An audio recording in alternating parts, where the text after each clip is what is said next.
Hi guys, you're back with LTF1. Today we've got a podcast for you. We're going to be discussing Lewis Hamilton's contract negotiations.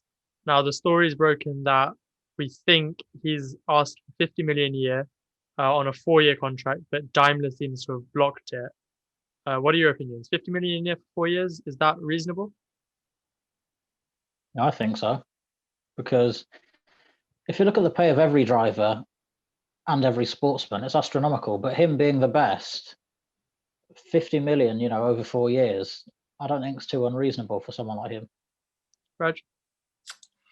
I'd say in terms of if we compare it to boxing, we've seen the likes of Anthony Joshua at the top of his game getting 50 million per fight, and we're talking 2 fights per year for 4 years. That would be 8 fights. So he'd be making somewhere near 400 million in that time period. Whereas if we're on about Lewis, just from that, and this is excluding ads like Joshua does for links and stuff, we're talking about just fights. So barring Hamilton doing outside stuff, external stuff, we'd say that, yeah, 50 million is very reasonable for 4 years. Yeah, because I think Ricardo got 50 mil for his 2 years at Renault, and Lewis Hamilton's definitely bringing in more from Mercedes than Ricardo would have for Renault. But I think the argument is that George proved that he could do at least some of Lewis's job, and he's paid significantly less. Ishan?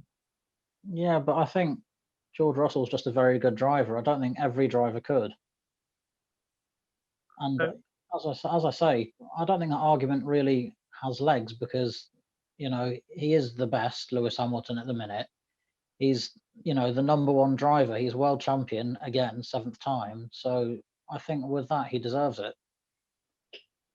And especially now that he's finally got his knighthood, he is officially Sir Lewis Hamilton. It adds that much more value, doesn't it? Yeah, I think he brings in enough to be worth that much spending from Mercedes.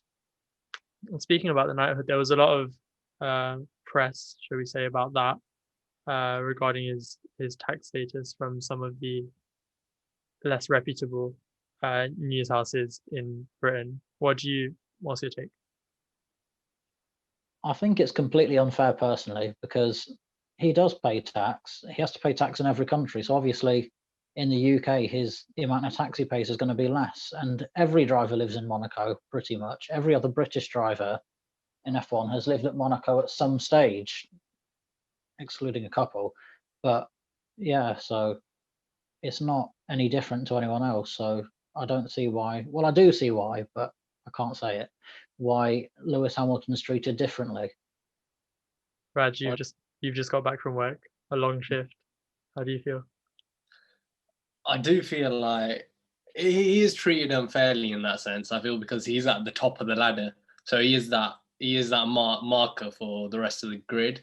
And yet, in terms of tax as well, I feel like we've all seen the tax evasions that people have gone through and how it has, in a sense, literally sent them down. Like if we look at David Cameron, Dodgy Dave, then if that does continue to happen, then Lewis Hamilton might be on the more receiving end of some further scrutinization and scrutiny, and he will be potentially called worse names.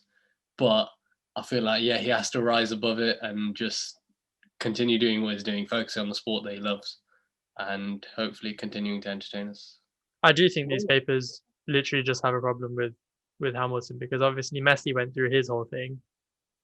His accountant went to jail for a bit or was on house arrest, and everybody's forgotten that a couple of years later. But this one tax thing just sticks with Lewis.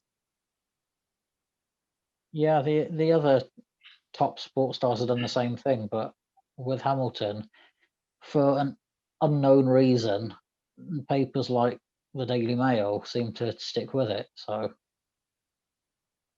we're saying that everyone pay your tax, regardless of whether you're a top sportsman. yeah. And Lewis deserves his 50 million over 4 years. The 4 years part was quite interesting for me because I thought he would have wanted to sign a much shorter contract. Yeah, I thought it'd only be 1 or 2 years, but 4's a lot, considering his age as well. So I didn't think Hamilton would want to be around in F1 for another 4 years yet, because he's done about everything. So, but yeah, I think that just shows how much Hamilton wants to win and how much he loves winning and loves F1.